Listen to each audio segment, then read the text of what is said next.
reflexión que Celina nos comparte y lo que hemos venido escuchando, las diferentes invitaciones, los comentarios del Padre Víctor, tus aportaciones, no cabe duda que necesitamos seguirle pidiendo a nuestro Señor que nos dé la luz necesaria para poder comprender que nuestra vida en realidad, si está cercana a Dios, se convierte en una oración diaria.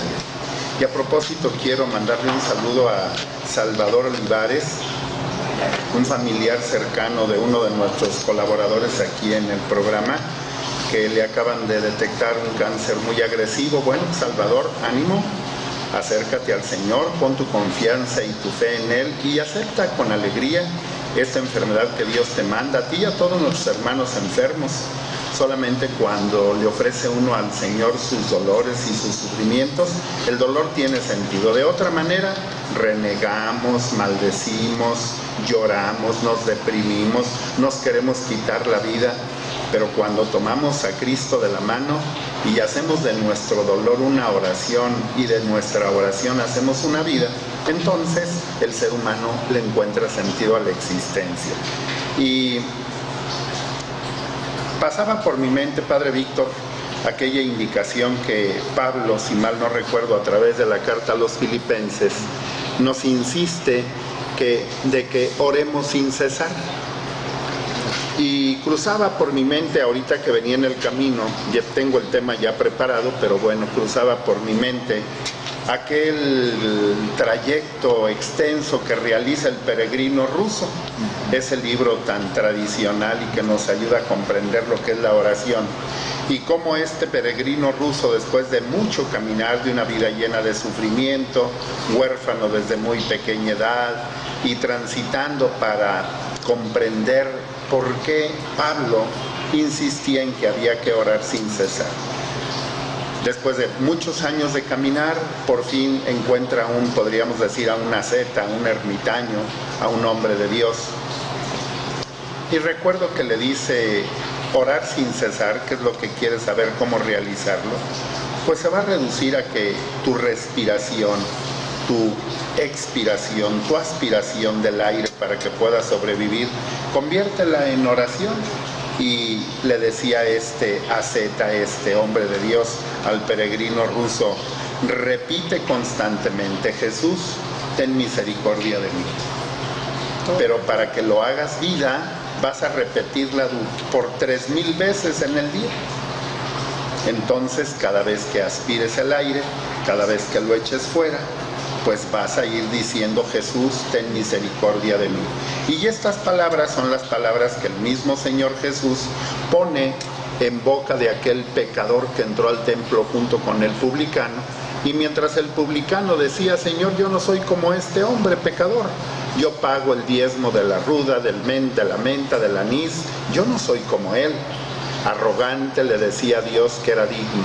Mientras el pecador de rodillas, sin atreverse a voltear sus ojos hacia el cielo, solo decía en su interior, Señor, ten misericordia de mí que soy un pecador. Y ahorita que venía en el camino me acordé de este pasaje y les he preparado una reflexión que va de la mano entre la oración y la vida. Porque, mis hermanos, y la oración no es algo aburrido, les invito a que se queden, a que escuchen esta reflexión, sobre todo a ti que puedes pensar, ya van a empezar con sus cosas de oración.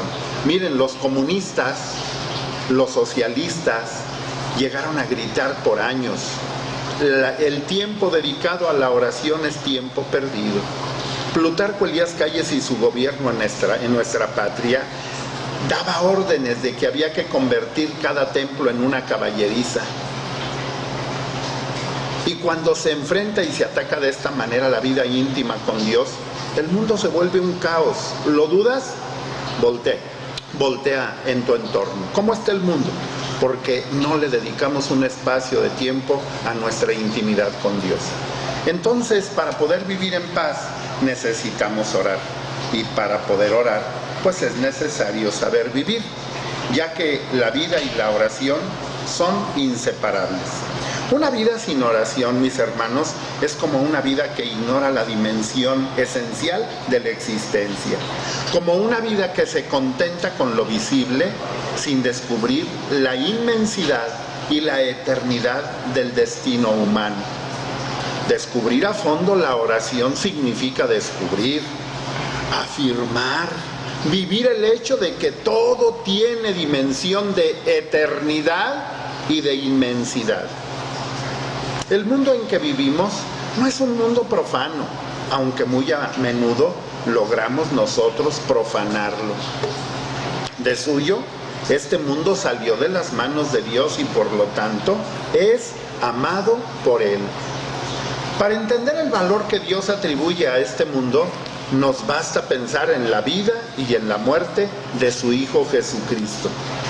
Pero esto, mis hermanos, solo podemos entenderlo si oramos. Pero a ver, por eso te decía, no te retires, escucha.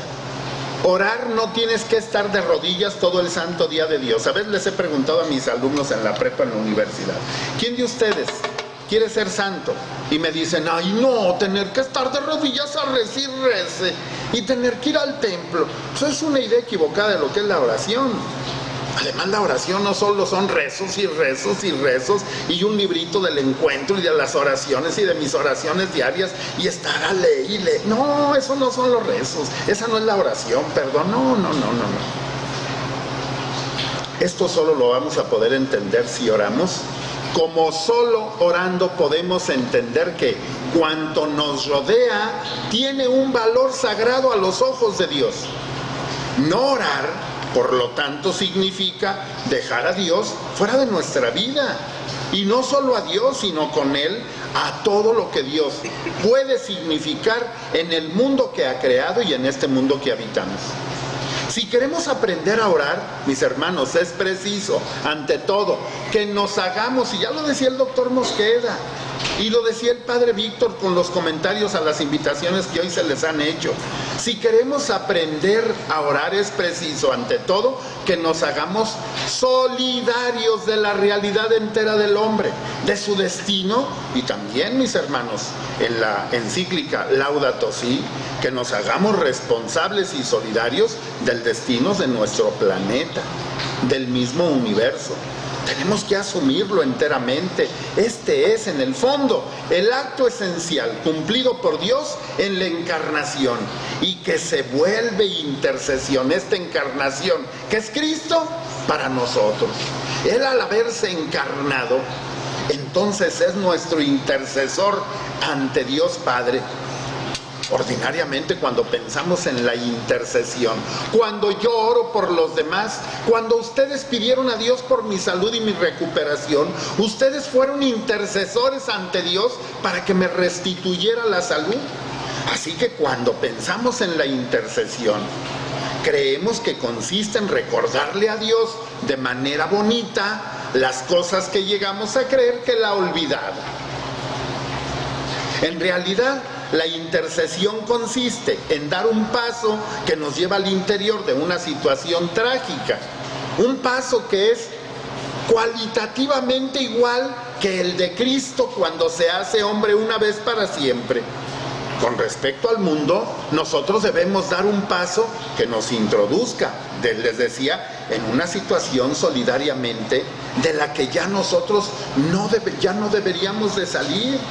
No es fácil, pero lo malo es tener una idea falsa de la vida, como muchos de nosotros tenemos una idea falsa de la oración. Muy a menudo pensamos que la vida consiste en agitarse, en divertirse, en preocuparse, y la oración la entendemos como irse a una cueva, como en retirarse a un lugar solitario y olvidar del todo a nuestro prójimo y nuestra misma situación humana. Esto es falso. Esto es calumniar a la vida y calumniar a la misma oración. Si hay momentos o hay periodos en que para establecer una relación personal con Dios creamos en nosotros un aislamiento o un olvido, estemos seguros de que será Él, el mismo Dios, quien nos recuerde a los hermanos y que nos envíe a ellos para realizar en solidaridad con ellos nuestro amor. Porque yo cuando encuentro personas que llevan su vida, y su vida de oración es nomás yo y Dios, y Dios y yo, y todo el día de rodillas ahí nomás yo y Dios y Dios y yo, y cuando salen al mundo no saben qué hacer, no son capaces de convivir con nadie, se aíslan, critican, juzgan. ¿Y de qué les sirve esa vida de oración si es una vida de falsedad y de hipocresía? Es Dios mismo que se ha hecho presente en Cristo, otra vez que se ha encarnado, y es la expresión más elevada y más viva del amor. Él quien ha dado a cada uno de nosotros y además a su iglesia el mandamiento del amor al prójimo como mandamiento suyo. Ámense los unos a los otros como yo los he amado. Es decir, hasta el sacrificio total de sí mismo. Pero empecemos por el principio. Aprender a orar significa sobre todo hacernos solidarios con la realidad eterna. Los ojos de quien reza a Dios deben de ser, o al menos deben de tratar de lograrlo, deben de ser ojos que miran con simpatía a todo lo que me rodea, a todos los que me rodean, el universo entero. Debo abrir mis ojos a la realidad física y pasar de esta realidad física a la espiritual. De la naturaleza que me rodea, pasar con mis ojos a la gracia. De las piedras sobre las que están asentando sus pies la presencia de Dios mismo, hasta a los ángeles en que creé por testimonio de Cristo y que estos ángeles vienen a animar el mundo invisible. Tenemos que darle a nuestros ojos este trabajo. Hasta que el hombre no sea capaz de aceptar lo creado, no puede tener una relación de amor con Dios.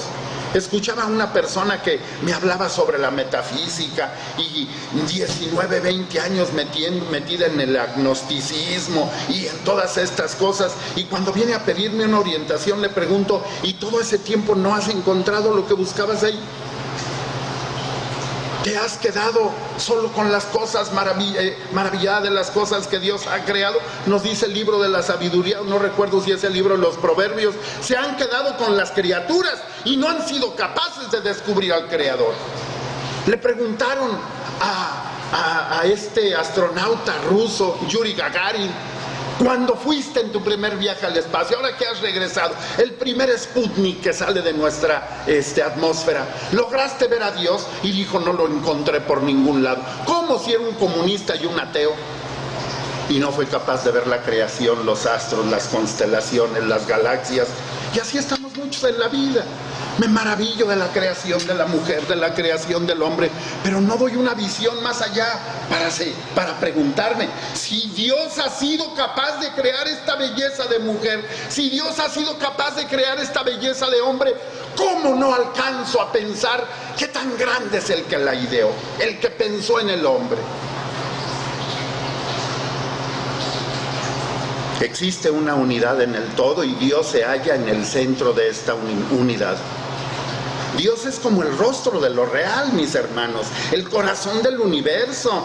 Y hasta que yo no mire con simpatía, con optimismo y con comprensión lo real en donde estoy inmerso, no podré dialogar vitalmente con el que me ha querido y como me ha querido de manera total. Creer en la presencia de Dios, creer en mi oración, significa introducir en ella mi pensamiento, mi voluntad, y entender que ahí en esa presencia de Dios introdujo en su presencia su pensamiento, su voluntad, que se realizaron y que luego vienen a realizar en la creación la manifestación de su amor. Verdad es que pueden darse en mi derredor cosas que no entiendo y que debo aceptar por la fe, mas no podré iniciarme en la oración si hago problema de todo en una eterna iniciación de la fe. A ver, a veces nos decimos: de esto no entiendo nada. Bueno, pero ya me lo explicará Dios a su tiempo. Mas para que nosotros aprendamos a orar, debo comenzar diciendo: Padre nuestro que estás en el cielo, lo que significa hacer el primer acto de optimismo, y de un optimismo auténticamente serio, porque al decir Padre, digo muchas cosas bellas, digo sobre todo, empiezo a tener confianza en ti porque eres Padre, y empiezo a tener confianza en ti porque eres un Padre, y tú no puedes traicionarme a mí que te he estado esperando. Eres un Padre oculto, es decir, escondido. Y puedo sonreírte desde ahora gracias a que Cristo te hizo cercano a mí a través de la oración del Padre Nuestro, aun cuando muchas cosas me sigan siendo misteriosas. Escuchen esto, me decía una señora una ocasión que forma parte de una ONG que defiende a los animales. Madre mía. Me decía ella, no podré creer en Dios mientras vea animales que sufren y mientras existan los carniceros. Bueno, pues yo comprendo la perplejidad de esta señora, ¿sí? Sin duda es cosa extraña ver a un gato desgarrar a un pajarito, claro. Y saber que en la creación vivimos a expensas de alguien o de algo que nos alimenta, de qué nos alimentamos. Pero mientras me mantenga aquí, no avanzaré mucho en el misterio, y la muerte me sorprenderá cuando aún esté yo pensando que no voy a creer en Dios, pues si sigue habiendo carniceros. Sin entender que en la muerte de las terneras, en los rastros de cada ciudad, pues son necesarios, y que ahí de alguna manera Dios nos marcó la manera de vivir. Si la idea del matadero que tenía esta señora, alejada de Dios, bueno, pues debe saber que la creación entera es un inmenso matadero, y no son las vacas las únicas que pagan las consecuencias. No sabemos nada o casi nada, y queremos juzgar de todo. Somos como niños que decimos ante el médico que nos receta una serie de inyecciones: ay, ama, el médico es bien malo, el doctor es malo, ¿por qué me dio inyecciones? No lo entendemos. Parecen tonterías para muchos las cosas que estoy diciendo, y sin embargo son estas tonterías las que mantienen a muchos alejados de una seria vida de oración, porque muchos confunden otra vez la oración con en la mañana levantarse, Padre Víctor, y echarse un garabato en la frente de los ojos, y creen que esa es oración. Otros, ay Señor, te encomiendo mi día, ya eso es toda la oración del día. Otros, Señor, pues a lo mejor me voy a olvidar de ti porque voy a estar muy ocupado, tú no te olvides de mí, mira ya. Otros, ay Señor, hacemos de Dios nuestro gato, nuestro sirviente. Ay Señor, tengo que ir al seguro, tengo que ir aquí, tengo que ir allá, te encargo mi casa. Y llega Dios vestido de policía, con cachucha y una macana y una pistola, y ahí se queda en la puerta de la casa cuidándole la casa a la señora. A veces esta es nuestra oración a Dios. Y hay personas que se niegan al diálogo con Dios solo porque aún no han podido admitir la existencia del fuego devorador o del cuchillo que se hunde en nuestra carne. Todos tenemos derecho a tener o a esbozar un esquema en nuestra mente, o más de uno, acerca de cómo hubiéramos puesto en juego la propia sabiduría para crear las cosas. Mas yo pienso que el día en que veamos a Dios cara a cara, es decir, cuando llegue el momento en que se nos revelen todas las cosas, si tenemos aún en los bolsillos nuestros planes, nos apresuraremos a romperlos con pesar, y entonces nos adheriremos por fin a la verdad. Y nos podremos decir, qué estúpido he sido, mi arrogancia no tiene límites. Y este será un buen comienzo de nuestro ingreso a la vida eterna. Aceptado el designio de Dios sobre nosotros y sobre el mundo, entonces deberíamos al menos desear ponerlo en práctica. Y digo desear porque no siempre es fácil llevar a cabo nuestro deseo de orar. Muchos aceptan teóricamente ser más lógicos, más verdaderos, más conforme a las dimensiones del amor, el tener una sola esposa, y son en cambio pocos los que respetan estos planes. Y sin embargo, el plan es claro. Hay en la creación un plan que es bastante perceptible, porque dentro de nuestra conciencia el autor del todo ha dejado una especie de modelo, un mapa que nos ayuda a conocer la verdad. Hay también una brújula para orientarnos sobre el mapa sin desviaciones. Pero me decía un día un médico, Padre Víctor, un hombre como de unos 55 años cuando yo tendría como unos 50, y me decía: tengo un enorme miedo a la muerte, pero mucho miedo a morirme. Y me decía así como con mucha admiración: ay, si pudiera tener la fe de usted, Carlos, qué alivio sería para mí. se ve que usted está tranquilo, que tiene una gran paz, pero me decía él, pero pues ¿qué le voy a hacer? Yo no tengo fe ni me la puedo comprar en ningún lado. Y esto me lo decía cada vez que nos veíamos. Y como, pues llega uno así como a decir, bueno, ¿y qué voy a hacer por esta persona? Al fin, después de muchas veces que lo encontré y siempre me decía lo mismo, me dio la impresión de que cuando decía eso el padre, lo hacía como para justificarse. Y esto como que lo tranquilizaba, aunque él sabía que era una falsedad. Y yo un día me animé y le dije, a ver, doctor, ¿quiere realmente usted tener fe? ¿Quiere morir en paz con Dios y con los hombres? Bueno, pues entonces haga desaparecer de su casa a esa sirvienta que tiene como amante. Usted sabe que ella es pobre y ella acepta tener sexo con usted solo por eso, solo porque es pobre. Dele una buena ayuda económica y deje que ella tenga su propia familia. Regrese usted a la amistad y a la comprensión con su esposa. Vende esas hectáreas de las que me ha hablado muchas veces de terrenos que tiene y luego con ese dinero ayude a algunos pobres y salga de su egoísmo que es tan espantoso. Usted no atiende a nadie si no le cobra una buena cantidad por su consulta.